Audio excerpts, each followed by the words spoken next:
Welcome to the DTF Film Session number 38.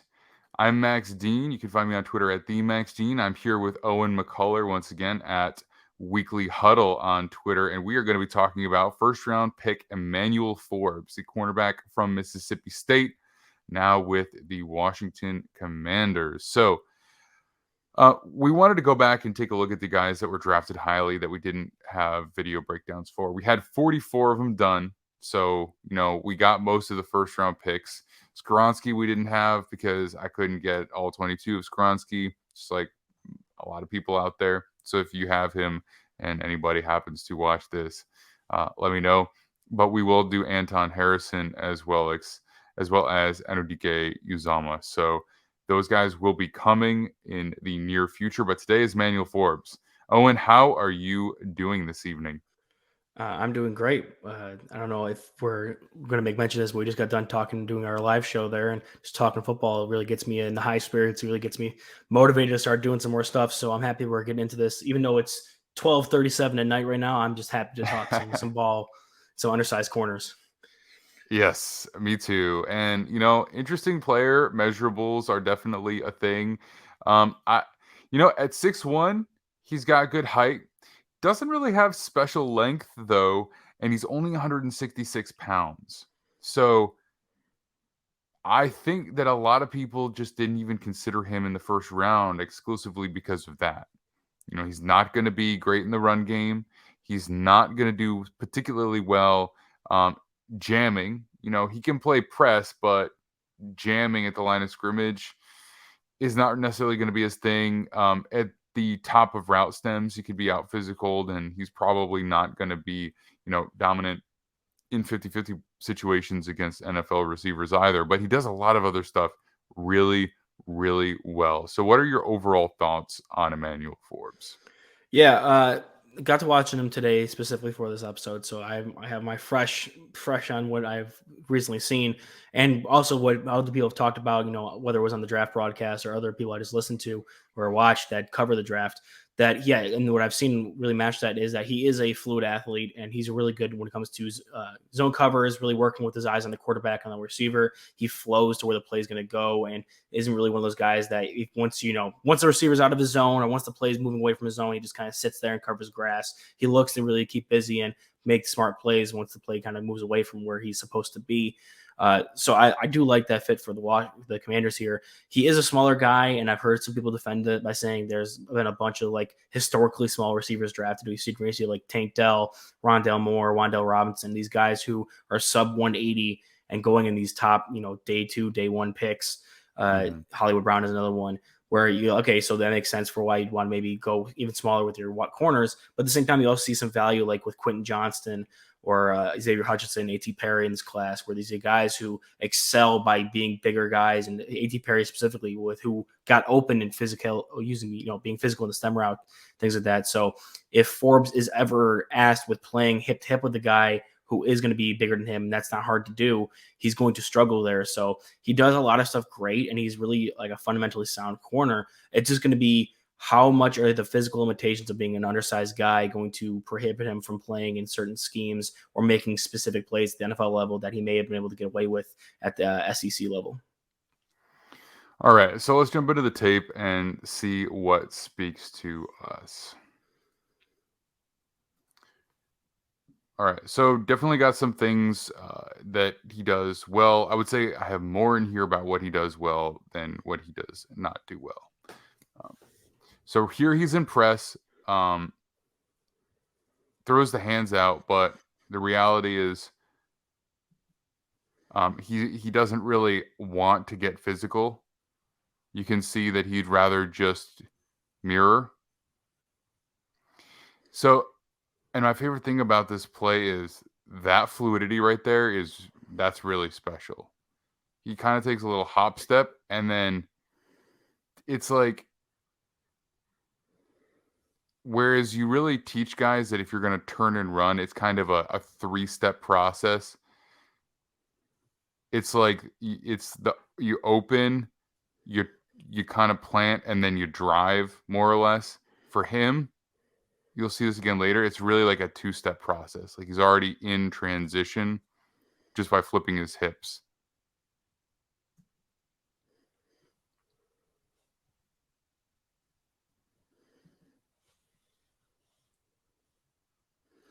Yeah, and in this play specifically, you'll see where when he's flipping his hips and running with the guy upfield, I don't know if he wants to particularly get into physical, be too physical on the field because he isn't that physical player. I would like to see him maybe get a little more rerouting into his inside safety there because it is his own coverage where he has his eyes on the quarterback. He's reading the rest of the Mm-hmm. play, seeing where he's going to have to play to, and eventually comes off that deep route to come and attack the shallow pass down into the flat there.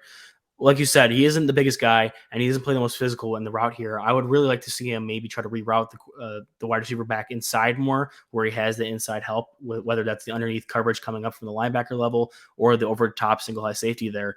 You'd like to see him maybe try to funnel that a little more, but like you said, athletically, you see here he's fluid. He's able to get deep. He stays in the guy's back hip. I have no doubt that if the ball was thrown with where he was able to accelerate back up and catch up to that catch point. I have very little doubt he'll be able to do that. It's just going to be more of that stuff where when he's forced to play physical or where you look and see like, oh, he could have played a little more physical there in a route where nothing really happens where he's playing it, on a down-to-down basis. Is he going to play physical even when he's not, typically supposed to or really necessarily needs to? So it's going to be that lack of physicality that you're really going to take note of. But other than that, yeah, he's been shows, especially even here where you don't think anything's happening. He's fluid. He's able to keep his eyes on the quarterback, read it, come off the route, and just plays with good leverage overall. So a really nothing play for a lot of people, but if you look at it close enough, you can see where some of the things he does well lie in there. Well, I think honestly here, I think his preference is versus getting physical and trying to drive him inside. He's actually trying to bait the quarterback because he's very, very trusting in his own athleticism and speed and burst. And I think right here, what he really wants is, he has outside leverage because it is he has the inside safety for help, right? So he's trying to see if that quarterback is gonna throw that ball that he can undercut or catch up to in the air. And I think that's why he plays it this way. Yeah, I like that observation. I definitely with where if in that route when he's looking back on it and he's giving that distance, the only place that a quarterback to go with the ball there would have been over top, which where the safety would have been. So it would have had to have been a little bit more of a shorter pass where he could have caught up underneath and made a play on it. So I do like that look on it. Again, there still could have been some room for physicality play, but yeah, I think that was definitely where he was trying to go with that, especially with how much we know that he is an athlete, how much he should be able to trust his athleticism because he shows it off in game on a couple different reps there. I also, if he's looking back at Bryce Young right here, Bryce gives or he tips his hand here because look, he is reading the defense before he even finishes that fake handoff.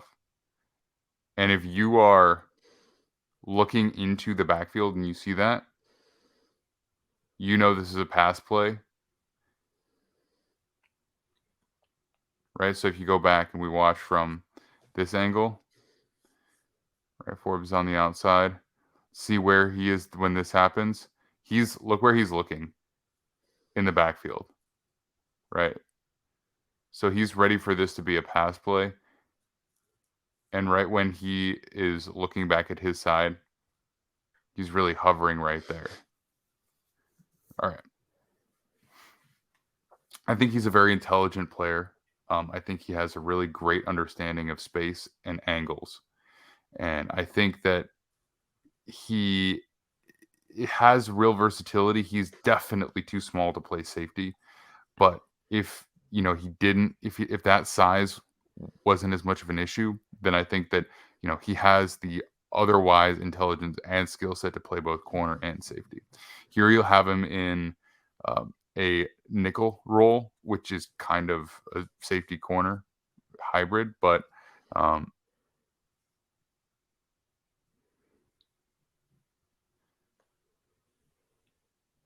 so this is what I'm talking about here, where this coverage is quarters, I guess. I think. It looks like it's kind of like a match thing where they're having the Yeah. linebacker run man on the outside and then have that outside corner match up with the outside guy. So yeah, Hmm. it's kind of like one of those more complex match cover systems where they're asking him to play man if it comes to the outside, but once it goes to the inside, his route, peel off of that and come back out and play zone with the remaining area you have left over there. Right. So you got him dropping back here.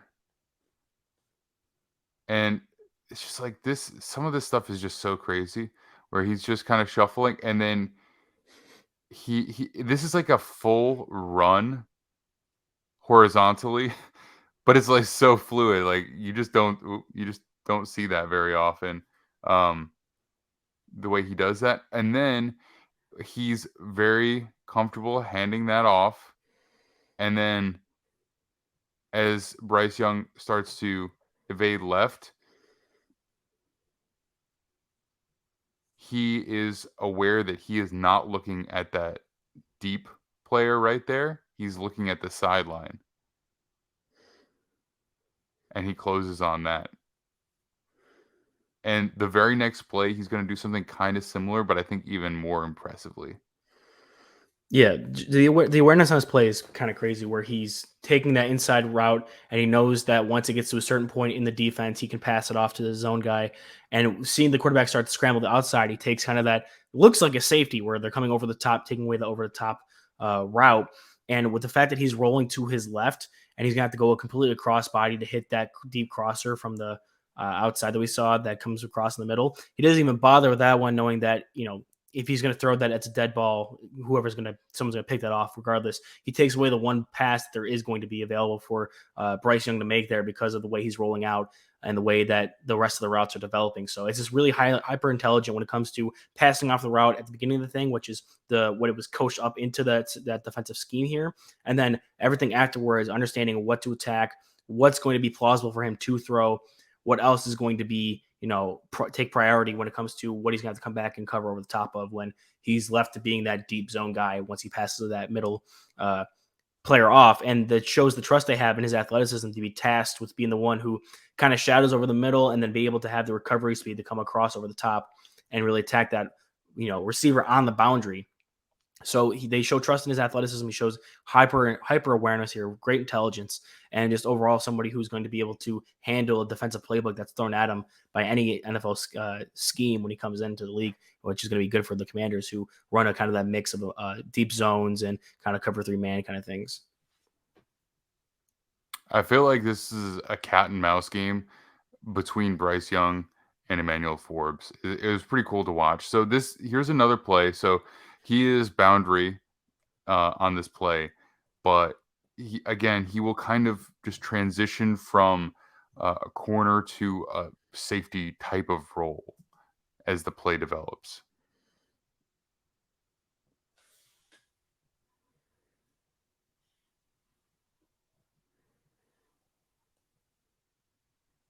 And at some point, you can only cover guys so long.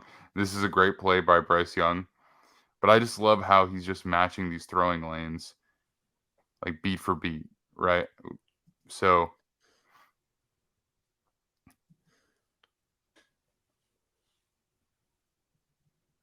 I guess this is essentially cover 3 here.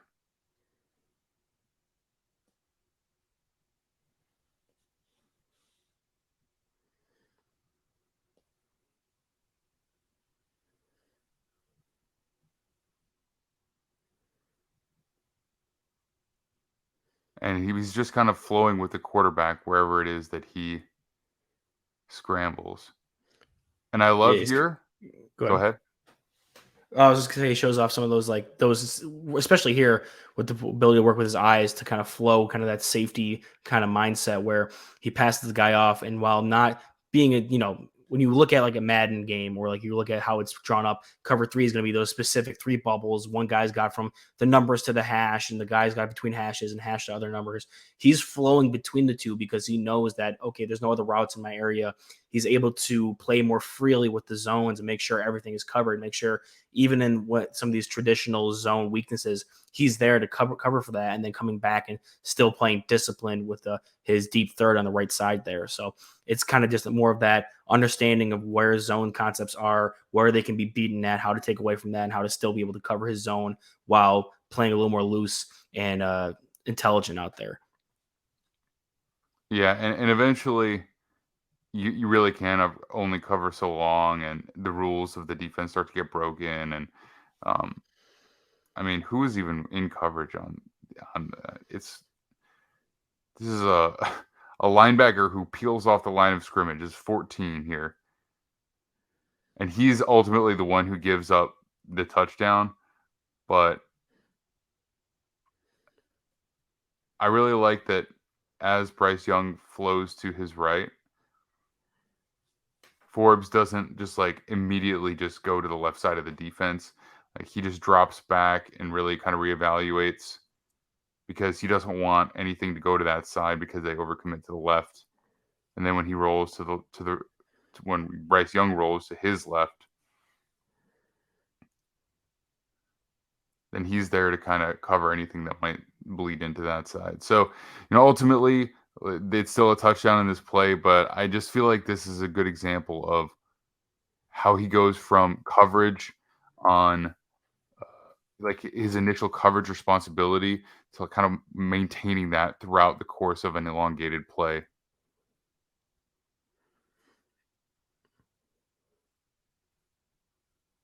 And I think that's something that's really important when you're going up against a quarterback like Bryce Young, who has the ability to extend plays so consistently that you just have to really be very disciplined in your zone or in your responsibility, because otherwise, you eventually will get beat. All right.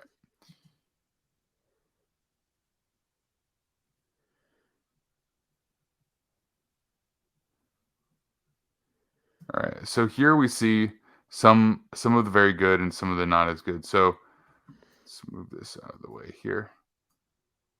So the first thing is, again, the fluidity is ridiculous. Like this is not really how it's taught um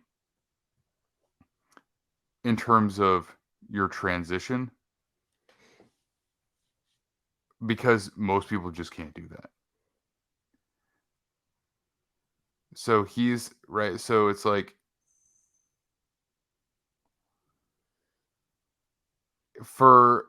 again, it's like for him, it's a two-step process where for most it's just three, because it's like 1, 2. And even though his body isn't fully turned here, he's running at full speed already, right? Like he's already opened up his stride. And so, this isn't really his drive. This is like just another step for him. So matching up against fast receivers is going to be much easier than for others. But then at the top of the route, you have some of that. He can be just out physical, and he does maintain balance, and he's kind of right there. But if we're talking about NFL receivers here, especially anybody who's a little bit bigger, that can be a problem.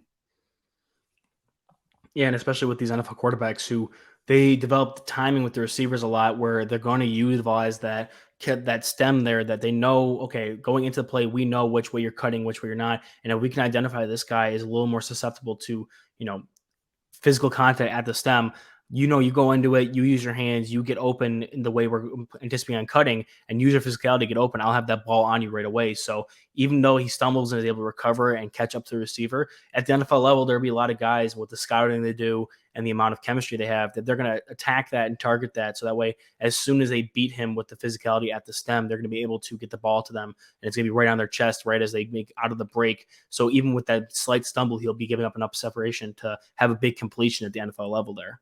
Mm-hmm. This just this blows my mind, the way that he does this. So like his inside foot, it ends up almost in the same place as his outside foot left. Like that's how he's able to do this crazy fluid transition, because he doesn't take that like opening step it goes straight from opening to plant to drive right there. Like, that is so crazy to me. Like, he is a very, very special athlete in terms of fluidity and twitch. But then, again, he's probably even under 166 pounds here, I would guess. All right.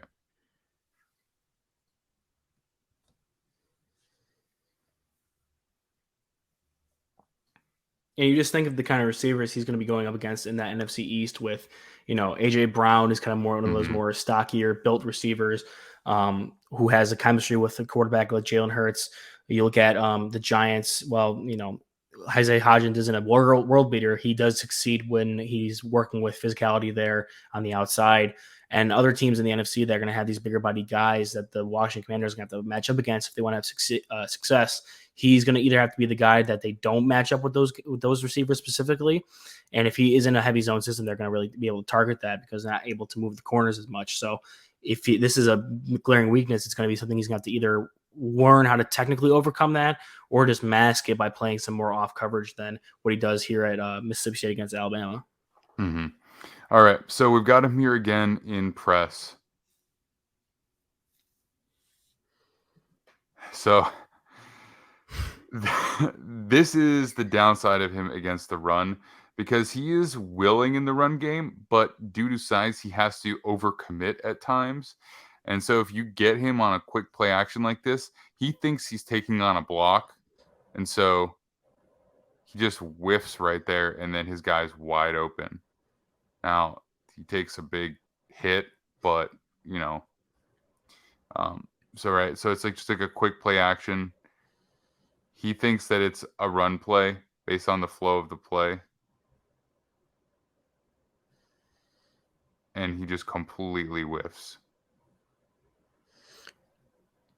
Yeah, he's looking at that. Like, if it's either the halfback handoff or it's going to be that kind of like little toss out to the flat there with the motion wide receiver. Either way, it just really just shows, and you hit the nail on the head where even though you look at guys and they're like, well, he still, makes plays in the run game. He's willing to get his nose in there and make a tackle where, so it might not look like run defense is like his biggest issue or he's not the worst at it. It does show up in other areas of his game where if you know what his size is, you know that he has traditional struggles against run defense. Seeing a play like that's going to be like, okay, well, this is him, traditionally overcompensating for blocks and things like that. So it's showing up even though it's not a run play. You can see where his run defense kind of impacts him even in coverage.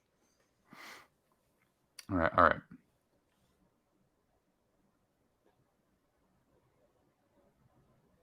Now here's another play where, you do get to see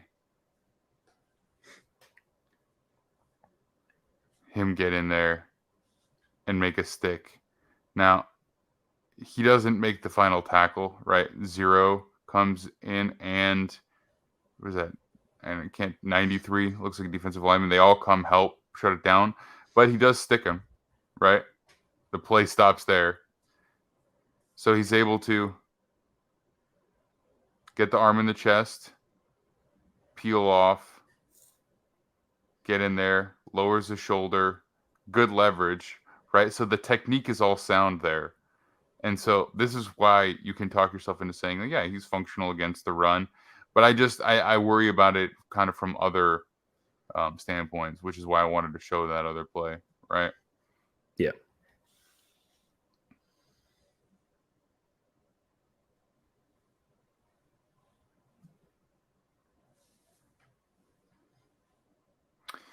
So that's Emmanuel Forbes in a nutshell. A lot of really interesting ability. I think he's a very intelligent player. I think he's a really phenomenal athlete. I think he likes to bait quarterbacks. If you want to go watch him make interceptions, you can watch YouTube highlights all the live long day. He definitely has ball skills and a really great understanding of space. Another play that I didn't put in that I was really impressed by was a play where he's playing an off coverage and the receiver makes a catch underneath and then he comes up to make the tackle. He breaks down very, very effectively and fluidly. So he just clearly has an understanding of angles. And I think that goes into both his coverage and his tackling as well. And so I understand what the Commanders fell in love with.